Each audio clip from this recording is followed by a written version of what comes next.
This 17 News at Noon podcast is brought to you by Clinica Sierra Vista. Welcome back to 17 News at Noon podcast, where we share your news on your schedule. Good afternoon, and thanks for joining us for 17 News at Noon. I'm Nicole Kitsky. We begin with thousands of people desperately trying to flee Afghanistan now that the Taliban has seized control of almost the entire country. The militants took control of Kabul yesterday. Now the Taliban are out in full force.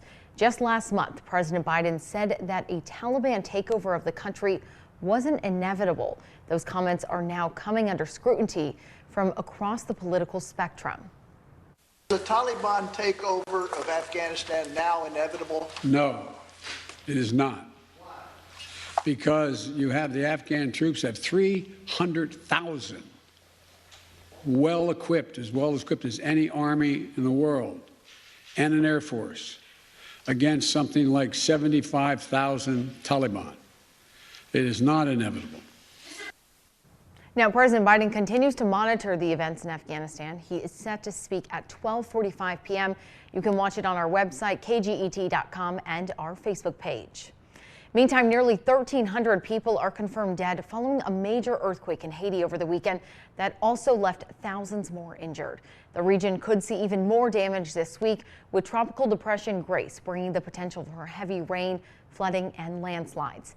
Now to our homicide tracker. The violent summer days in Kern County continue as another person is shot and killed, this time in East Bakersfield. According to the Kern County Sheriff's Office, the shooting happened around 6 this morning on Palm Drive near Mount Vernon Avenue. KCSO says they found a man with a gunshot wound to his upper body. Medical aid was provided to the victim, but he died at the scene. If you have any information on this case, contact KCSO at 861-3110. By our count, this is the 92nd homicide this year, the 13th in the past 2 weeks. Now, 17's Marco Torres will have more on this tonight at 5. And now to the latest on coronavirus in Kern County. Here's how the COVID-19 numbers stack up at home.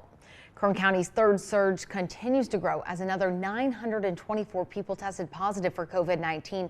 It's important to note public health doesn't release latest numbers over the weekend, so this number is since Friday.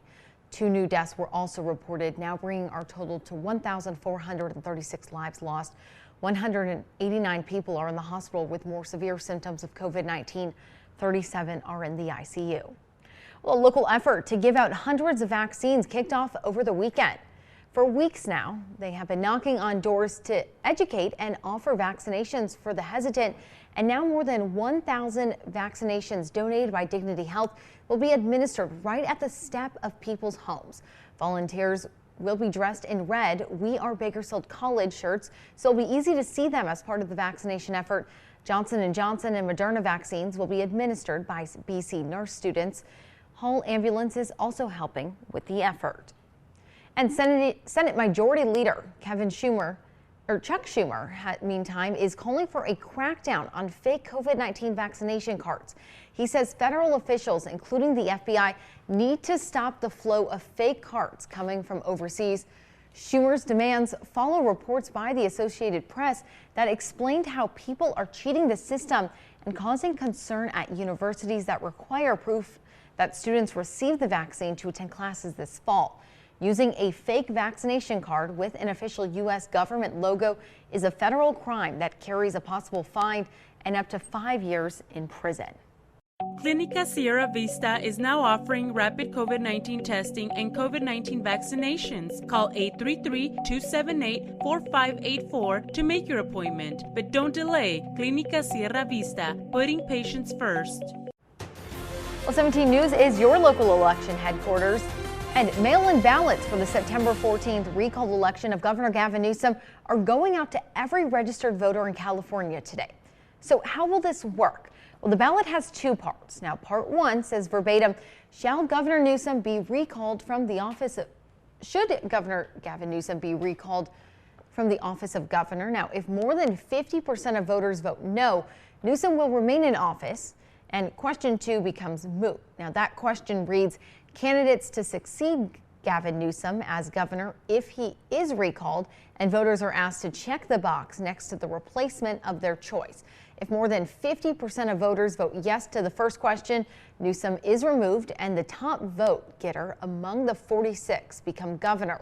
a simple plurality win. So with 46 candidates dividing the pie, the winner could have as little as 20% of the vote, far fewer most likely than Newsom would receive in defeat. Now, every registered voter will be mailed a ballot and an envelope for returning that ballot. The deadline to register to vote or update registration is August 30th.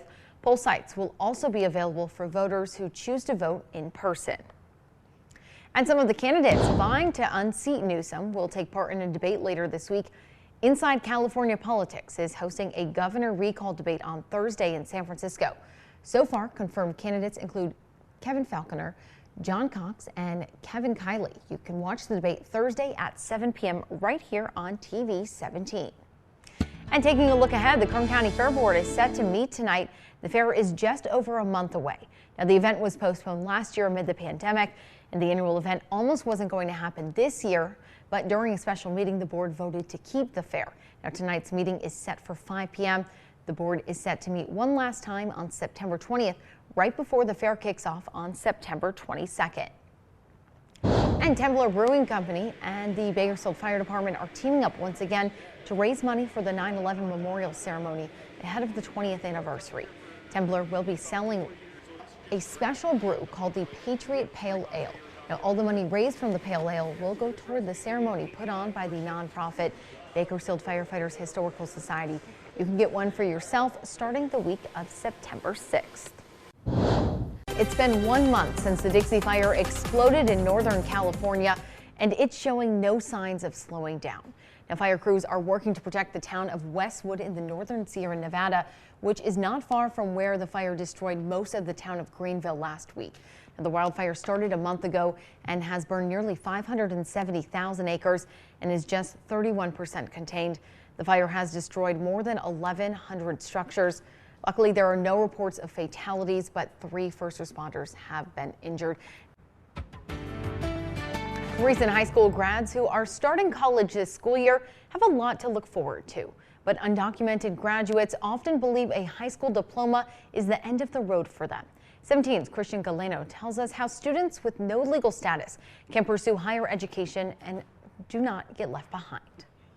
Up to my senior year, that's when I knew, like, oh, wow, so undocumented means something more real in college. It's a very harsh reality for countless undocumented students whose legal status automatically labels them as out-of-state students, leaving them with a hefty tuition bill. When I saw the balance, I got shocked. It was like $4,000, I think. So it was really sad. I was like, what am I going to do? I can't pay this.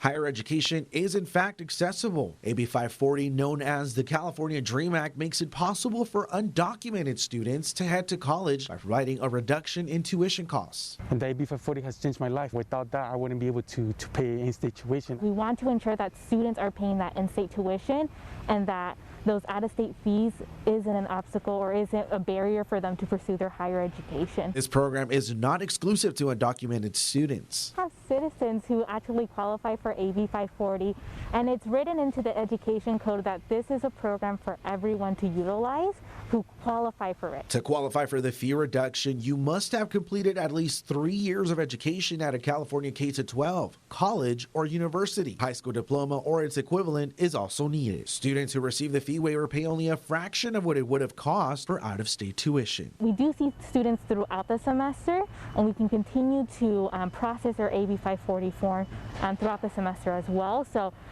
if school's already started and you haven't seen us, come by and see us. In Bakersfield, Christian Galeno, 17 News. Meantime, the Bakersfield City School District announced last week it's eliminating all bus stops for elementary schools less than 1.25 miles from any campus. Now some parents are questioning whether their children will be safe taking longer walks to school. Crystal Martinez says her kindergartner's bus stop was just around the corner from their home.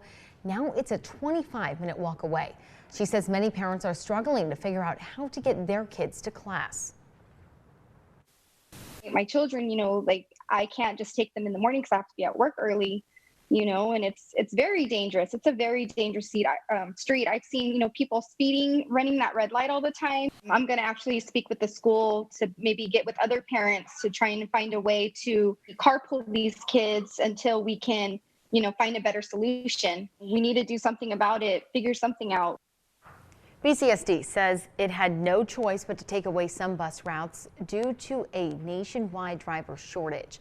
The district says it's adding more crossing guards near schools, but no one knows when the bus stops will come back. Well, there's still time to get your child vaccinated for school this week. Kern County Public Health is offering vaccinations through its back to school clinic. Now, the clinic at the fairgrounds is open today until 6 p.m., Thursday from 8 a.m. to 5 p.m., and Friday from 8 a.m. to noon. Appointments are preferred. You can get yours by calling 321-3000. Public Health asks that you bring your child's shot record and you wear a mask. The 17 News at Noon podcast is a production of KGET and Nexstar Media Group. For more on all of the headlines in today's show, head to kget.com.